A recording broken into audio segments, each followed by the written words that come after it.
गुरु प्यारी साध संगत जी, राधा स्वामी जी, हजूर जी ने पिछले 20 वर्षों में देश के चारों कोनों में स्थान स्थान पर जाकर सत्संग बख्शा है। आज हजूर जी के लंबे सत्संग के दौरों के फलस्वरूप देश का कोई ऐसा शहर नहीं होगा जहां सत्संगी ना हो। देश के विभाजन के बाद कुछ सत्संगी कलकत्ता में भी जाकर बस गए थे। हजूर जी ने उनकी प्रार्थना पर कलकत्ता में भी सत्संग करना शुरू किया और धीरे धीरे वहाँ भी संगत बढ़ने लगी। पिछले 15 वर्षों में हजूर 8-10 बार कलकत्ता तशरीफ ले जा चुके हैं। कई बंगाली परिवार संत मत से जुड़ चुके हैं। कलकत्ता शहर कई बार राजनीतिक अशांति का केंद्र रहा है। सन 1964 में जब हजूर जी कलकत्ता तशरीफ ले गए तो दंगे हो रहे थे और गोलियां चल रही थी। हजूर जी जब सत्संग के लिए जा रहे थे तो रास्ते में हजूर जी की कार पर एक गोली लगी। ड्राइवर घबरा गया, परंतु हजूर जी ने उनसे कहा कि घबराओ नहीं, सत्संग मैदान की ओर चलते रहो।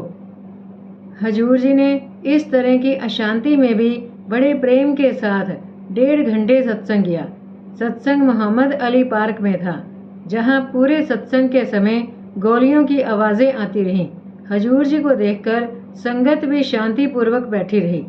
बंगाल ही नहीं, आज बिहार, असम तथा मणिपुर में भी सत्संगी हैं और यहाँ के कई शहरों में सप्ताह में एक बार सत्संग होता है।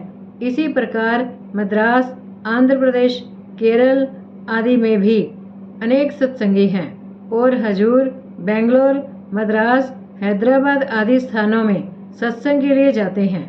हजूर महाराज सामंत सिंह जी तथा सरदार बहादुर महाराज जगत सिंह जी के समान ही महाराज चरण सिंह जी का भी घुमान तथा घुमान की संगत के प्रति बहुत प्रेम है।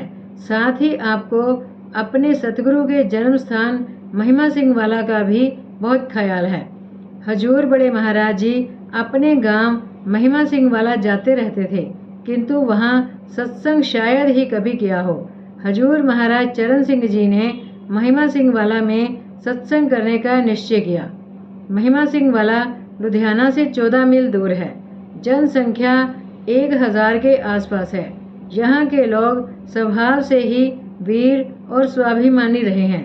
अधिकांश युवक सेना में जाना पसंद करते हैं। हजूर बड़े महाराज जी तथा उनके पिता सरदार काबल सिंह जी सेना में अफसर रह चुके थे। दोनों विश्व युद्धों में गांव के सैनिक वीरता और कुर्बानी की मिसाल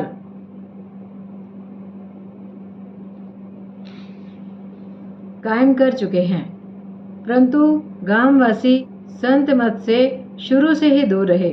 बाबा जी महाराज जब सत्संग के लिए पधारते तो सत्संग में कुल 10-15 व्यक्ति आते, जिनमें आधे से ज्यादा हजूर जी के परिवार के सदस्य होते थे। गांववासी हजूर महाराज सामंत सिंह जी को अपने गांव का एक बुजुर्ग तथा अपना संबंधी समझते रहे, पर हजूर जी की महान और ऊंची हस्ती की ओर उन्होंने विशेष ध्यान न दिया।